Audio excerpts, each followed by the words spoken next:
오늘 저희들이 함께 보실 하나님 말씀은 출애굽기 17장 8절에서 16절입니다. 출애굽기 17장 8절에서 16절.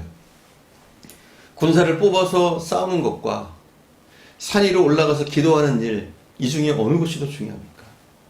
기도하는 삶, 전쟁에서 싸우는 삶, 현실과 이상을 우리는 동시에 감당해야 합니다. 기도하지 않는 성도가 성도일 수 없습니다. 그러나 신앙생활을 한다고 언제나 현실을 무시하는 이상주의자가 되어서도 안 됩니다. 그러나 우리가 분명히 알아야 할 것은 우리의 싸움의 승패가 기도하는 사람의 손에 달려있다는 사실입니다. 서로 공부를 조금 덜 한다고 할지라도, 사업을 잠깐 미룬다고 할지라도 기도의 시간만큼은 양보해서는 안 됩니다. 우리의 승리를 위해서, 이기기 위해서는 기도의 팔을 먼저 들어야 합니다. 여러분의 가정이나 사업에 큰 일이 생겼는데 제가 나중에 알게 될 때가 있습니다. 어떻게 그런 큰 일을 말씀 안 하셨어요? 제가 이렇게 물으면 그렇게 대답하죠. 아이고 목사님 바쁘신데 괜히 걱정 끼쳐드릴까봐 제가 말을 안 했습니다.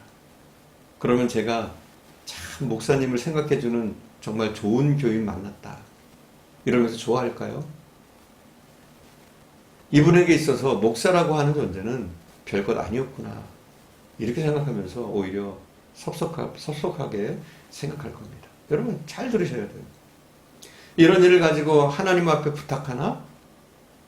우리의 잔머리를 굴려서 우리가 알고 있는 몇몇 사람 찾아가면 이 문제가 해결될 텐데 굳이 하나님께로 가져나올 필요가 있을까?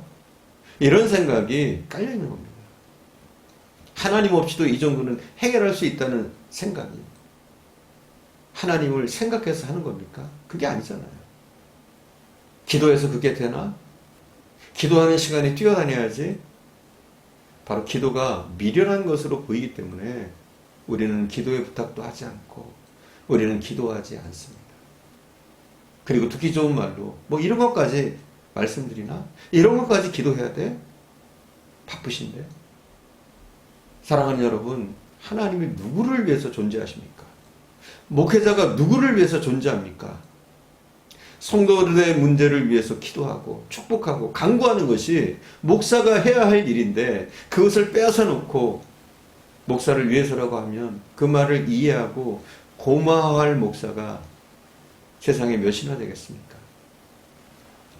그러나 우리에게 있어서 더 큰 문제가 있습니다. 그것은 우리가 싸움의 직면에서도 우리 자신이 기도조차 하지 않는다는 겁니다. 솔로몬은 성전을 짓고 나서 하나님 앞에 기도할 때 어떻게 기도한 줄 아십니까? 손을 들고 기도했습니다. 존경을 한 몸에 받고 있는 왕이었지만 솔로몬도 하나님 앞에서는 겸손하게 손을 들고 하나님 앞에 기도하는 그런 기도해야 될 대상이었습니다. 왕이 손을 들고 기도해야 한다면 우리들이 손을 들고 기도하는 것은 너무나 당연한 일이 아니겠습니까? 손을 들기를 거부한다고 하는 것은 하나님을 우리 삶의 주인으로 인정하지 않는 그런 거절하는 의미입니다. 다윗의 고백처럼 전쟁이 여호와께 속해 있기 때문에 칼과 창의 수요에 있지 않다고 고백한다면 우리는 당연히 이런 고백이 있다면 손을 들어야 하는 겁니다. 하나님께서 모세에게 기도의 동역자를 주셨습니다. 굉장히 중요한 말씀이에요. 12절 봉독합니다. 모세의 발이 피곤함에 그들이 돌을 가져다가 모세 아래 놓아 그가 그 위에 앉게 하고 아론과 훌이 한 사람은 이쪽에서 한 사람은 저쪽에서 모세의 손을 붙들어 올렸더니 그 손이 해가 지도록 내려오지 아니한지라. 모세의 손이 피곤해서 내려오면 이스라엘이 패하고 기도의 손이 올라가면 이겼습니다. 완전한 승리를 위해서는 누군가 기도의 손이 내려오지 않게 받쳐주어야 했습니다. 그 동역자가 아론과 훌입니다. 여러분 마찬가지예요. 저에게도 기도의 동역자가 필요합니다. 저를 위해서 기도해주고 저의 기도를 도와줄 분들이 필요합니다. 그리고 우리 서로가 서로에게 기도의 동역자가 되어야 합니다. 기도는 혼자 하는 것보다 함께 하는 것이 좋습니다. 모세가 기도하면서 피곤을 느꼈던 것처럼 우리들도 다 같이 마찬가지입니다. 우리도 기도하다 보면 피곤합니다. 어느 때는 기도를 열정적으로 하지만 어느 때는 솔직히 기도하기 싫을 때도 있어요. 어느 때는 우리가 새벽 예배 열심히 참석합니다. 그죠? 참여합니다. 그러나 어느 때는 하고 싶지 않을 때도 있어요. 어느 때는 주일 예배가 간절히 기다려지지만 어느 때는 주일이 오는 것이 겁날 때도 있습니다. 그때 도움이 되는 사람이 누구입니까? 내 연약한 팔을 붙들어주는 사람. 바로 기도의 동역자가 필요한 줄 믿습니다. 우리 모두는 동역자가 필요합니다. 기도의 동역자들은 나의 영적 상태를 언제든지 예의주시하면서 내가 영적으로 다운되면 얼른 옆에서 나를 붙들어주는 사람들입니다. 여러분에게 아론과 훌과 같이 우리의 연약함을 붙들어줄 수 있는 사람을 만날 수 있다면 그것은 가장 축복된 일일 줄 믿습니다. 그러므로 우리는 이렇게 기도해야 됩니다. 주님, 나에게 기도의 동역자를 허락해 주시옵소서. 또한 우리 이렇게 기도해야 합니다. 하나님, 내가 기도의 동역자가 되게 하옵소서. 침체되어 있는 사람을 내버려 둔다면 당장 아말렉의 공격의 대상이 됩니다. 왜요? 아말렉은 언제나 뒤에서 낙오된 사람들, 피곤해 지친 사람들을 덮치기 때문입니다. 성경은 마귀가 우는 사자같이 삼킬 자를 찾아 헤맨다고 말씀하고 있습니다. 어떤 사람을 삼키려고 달려듭니까? 믿음의 공동체에서 낙오된 사람들, 함께 동행하지 않고 주저앉아 있는 사람들, 이런 사람들을 사단은 골라서 찾아내서 공격합니다. 그들을 얼른 붙들어야 합니다. 함께 걸어가야 됩니다. 함께 기도해야 합니다. 오늘 하나님께서 모세의 연약한 그 손을, 모세의 연약함을 아시고 아론과 훌을 통해서 그 피곤한 팔을 양쪽에서 붙들어주게 하십니다. 이것으로 인해서 해가 질 때까지 모세의 팔이 내려오지 않고 기도의 팔이 내려오지 않으니까 이스라엘이 전투에서 승리합니다. 이제 싸움은 끝났습니다. 영적인 싸움도 끝나고 육적인 싸움도 끝났습니다. 하나님의 백성의 승리로 싸움이 끝이 났습니다. 중보 기도자의 도움으로 싸움은 끝났습니다. 이스라엘이 승리합니다. 하나님께 기도했던 모세와 동역자들, 또 일선 전투에서 열심히 싸웠던 여호수아의 군대를 다 불러들였습니다. 그리고 나서 마지막으로 이런 부탁을 하고 있습니다. 14절입니다. 여호와께서 모세에게 이르시되 이것을 책에 기록하여 기념하게 하고 여호수아의 귀에 외워 들리라. 내가 아말렉을 없이하여 천하에서 기억도 못하게 하리라.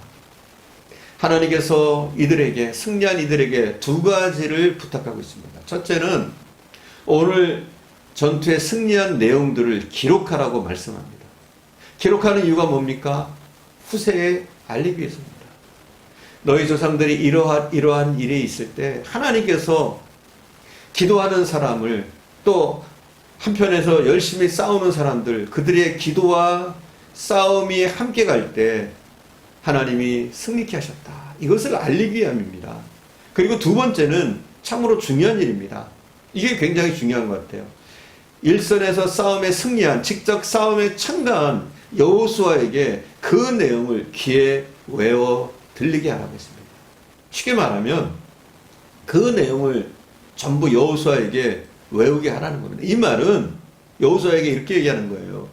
여호수아, 당신이 지금 저 골짜기에 나가서 아말렉과 직접 칼과 창으로 싸웠지만 이 싸움의 승리의 원인은 당신이 칼싸움을 잘해서가 아니라, 병법이 훌륭해서가 아니라, 혹은 병사들이 용감해서가 아니라는 겁니다. 이것을 깨닫게 하시는 목적 때문에 이것을 기록하라고 말씀하십니다.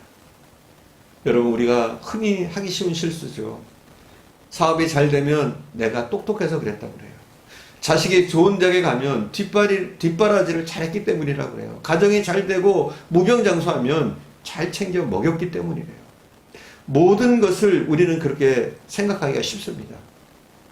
전쟁이 끝나고 나서 그런 생각이 들기 전에 모두를 모아놓고 하나님은 여호수아에게 기도의 손길을 통해서 승리하게 하셨음을 증거하게 하셨습니다.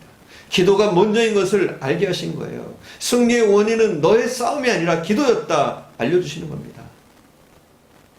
그리고 승리 후에 모세는 제일 먼저 단을 쌌습니다. 굉장히 훌륭합니다.